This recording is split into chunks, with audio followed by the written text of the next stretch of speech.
Bismillahirrahmanirrahim.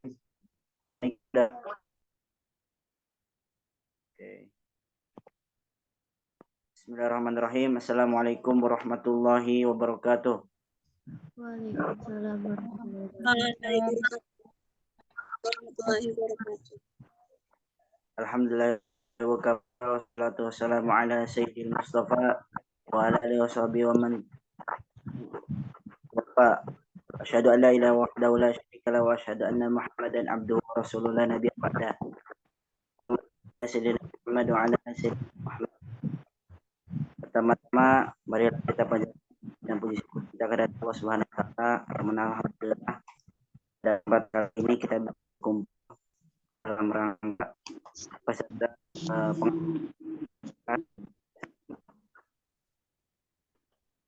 Karawang. Mudah-mudahan kita semua mendapatkan keberkahan dari Allah Subhanahu wa taala. Kemudian salam kita aturkan kepada baginda alam, baginda Nabi Muhammad sallallahu alaihi wasallam. Mudah-mudahan akan sampai kepada kita selaku umatnya. Amin ya rabbal alamin. Di sini saya Nanda Zeni Putri sebagai Olga Novelia sebagai notulen, kemudian Nadia Rehadatul Aisyah sebagai presentator pertama, kemudian Muhammad Yusuf dan Iki Rismansyah sebagai presentator kedua.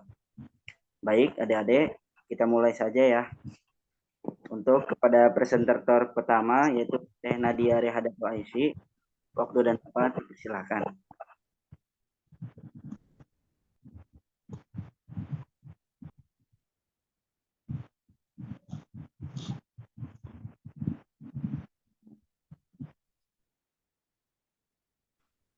Silakan Nadia.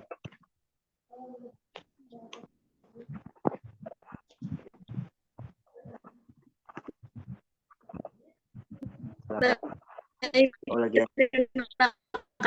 kasih kepada moderator.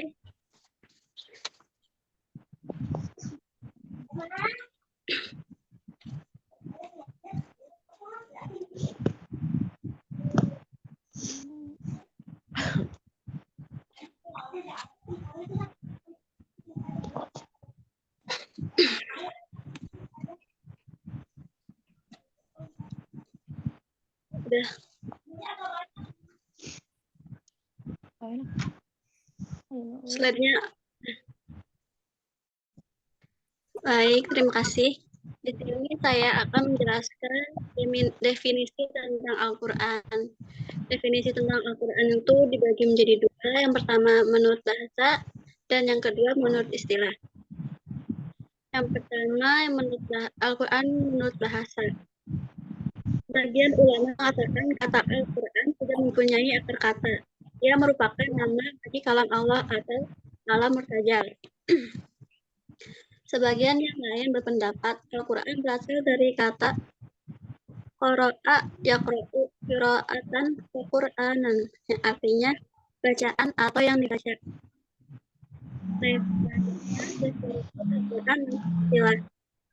Definisi Al-Quran menurut istilah yaitu kalam Allah yang mengandung mukjizat diturunkan kepada Nabi, tertulis pada mushaf, diriwayatkan secara mutawatir dan dinilai ibadah dengan membacanya.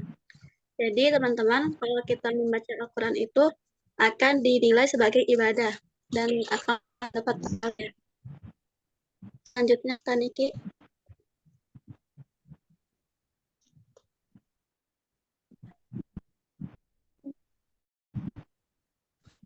Di sini ada perbedaan Al-Quran dengan hadis. Nah, perbedaannya adalah kalau aku adalah mukjizat Nabi Muhammad SAW, sedangkan hadis atau hadis Nabawi maupun hadis Qudsi itu bukan mukjizat. Nah, Al-Quran dijamin pemeliharaannya oleh Allah dari campur tangan manusia. Hadis dipelihara, namun pemeliharaannya tidak seperti Al-Quran.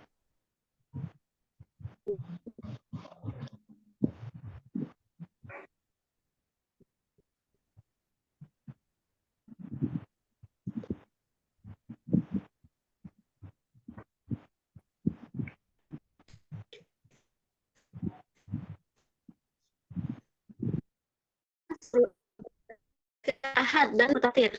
Salah satu Al-Quran dengan kalau hadis tidak ada hadis. Selanjutnya lafal dan makna Al-Quran dari Allah, yaitu hadis qudsi maknanya dari Allah dan maknanya dari berdasarkan wahyu dari Allah.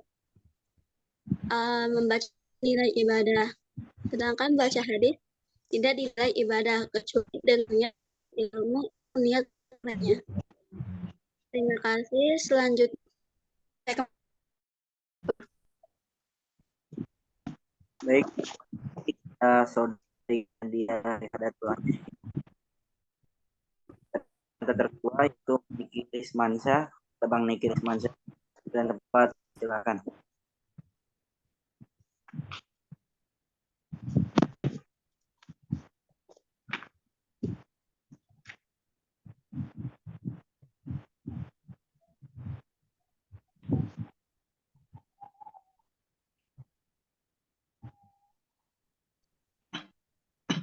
Baik, terima kasih kepada moderator telah memberikan kesempatan kepada saya. Di sini saya akan menjelaskan fungsi hadis terhadap Al-Quran, yaitu bayan takrir atau takrib, terus bayan tafsir, bayan tasyri'i, tafsir al-mujmal, taskis al-am, takyid al-mutlaq. Selanjutnya, bayan takrir atau takyid, yaitu hadis memperkuat Al-Quran. Al-Quran perintah mendirikan sholat dan menunaikan zakat dalam Quran surat Al-Baqarah ayat 83. Perintah puasa dalam Quran surat Al-Baqarah ayat 183. Perintah menagih dalam surat Al-Imran. Sedangkan hadis dari Ibnu Umar berkata, Rasulullah bersabda, Islam didirikan di perkara: kesaksian bahwa tiada Tuhan melainkan Allah dan Muhammad utusan Allah, mendirikan sholat, menunaikan zakat, haji. Hadis riwayat Bukhari. Selanjutnya, bayan tafsir. Tafsir al-mujmal. Hadis memperinci ayat Al-Quran yang global. Menurut Al-Quran, perintah sholat dan zakat disebutkan secara global, sedangkan dalam hadis, sholatlah sebagaimana engkau melihatku sholat. Terus berikanlah 2,5% dari harta-hartamu. Cukup sekian dari saya kembalikan kepada Ya, terima kasih kepada Bang Rismansyah sebagai presentator kedua. Baik, presentator ketiga yaitu kepada Bang Muhammad Yusron. Kepada Bang Muhammad Yusron, waktu dan tempat dipersilakan. Baik, terima kasih kepada moderator. Jadi di sini saya akan menjelaskan tentang bayan tafsir atau hadis menafsirkan Al-Quran. 2, itu ada tahnis al-am. Hadis mengkhususkan ayat-ayat Al-Quran yang umum.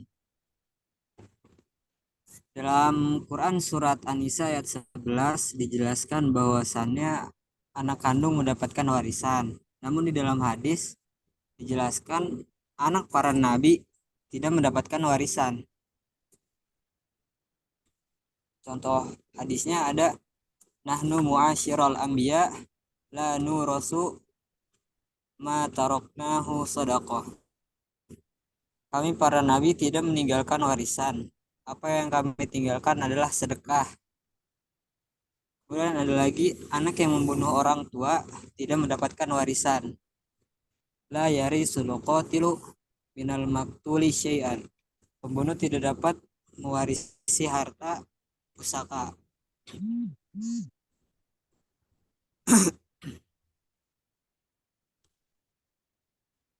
Mungkin sedikit saja dari saya. Terima kasih. Saya kembalikan kepada moderator.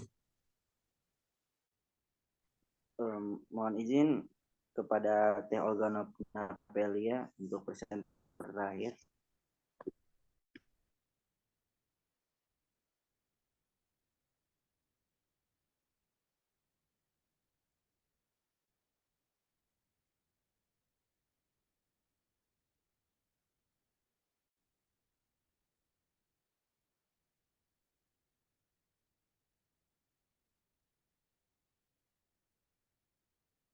Oh, baik, sini saya akan menjelaskan tentang bayan tafsir ya. Hadis menafsirkan Al-Quran. Takyid al-mutlak, hadis membatasi ayat Al-Quran yang mutlak atau tidak terbatas. Al-Quran dalam Quran surah Al-Maidah ayat 38, hukuman bagi pencuri adalah potong tangan. Sebagaimana ayatnya, wassariqu wassariqatu faqta'u aydiyahuma. Pencuri laki-laki dan perempuan maka potonglah tangan-tangan mereka. Kemudian di dalam hadisnya, hadis memberi batasan harta curian karena pencuri dikarenakan hukuman potong tangan. Artinya sesuai dengan nasabnya. Dalam sabda Nabi Muhammad SAW, la tuqta'u yadus sariqi illa fi rub'i dinarin qas'idan. Tangan pencuri tidak boleh dipotong melainkan pada pencurian harta senilai ataupun seperempat dinar atau lebih menurut hadis riwayat Muslim. Oke, baik. Untuk kali ini kita buka sesi pertanyaan. Kepada peserta yang ingin bertanya silakan untuk mengacungkan tangan kemudian bertanya.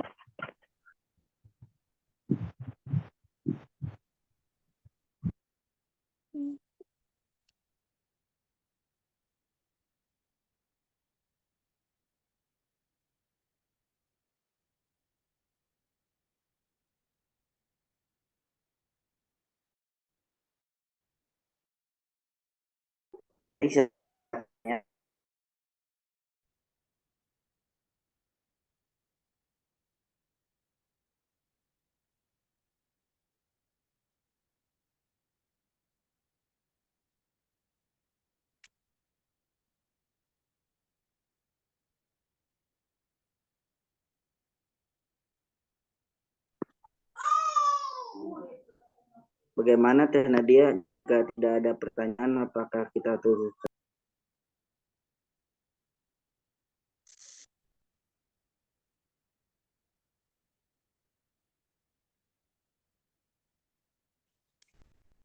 Teman-teman beneran nggak ada yang mau nanya nih. Gak usah malu-malu, boleh nanya kok. Apa? Biasanya di grup suka ada yang mau nanya tapi malu. Apa ya kalau mau nanya? Jika malu-malu di Zoom untuk bertanya, silakan nanti di grup WA saja ya. Baik, untuk pertemuan kali ini kita cukupkan sekian saja. Mudah-mudahan pelajaran dari ini. Kemudian untuk selanjutnya akan bertemu di sekolah. Kita akan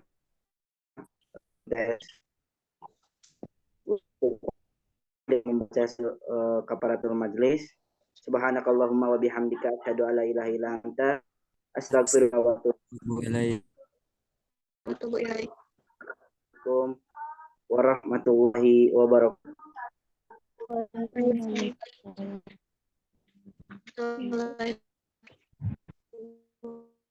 Terima kasih ya yang udah mau join.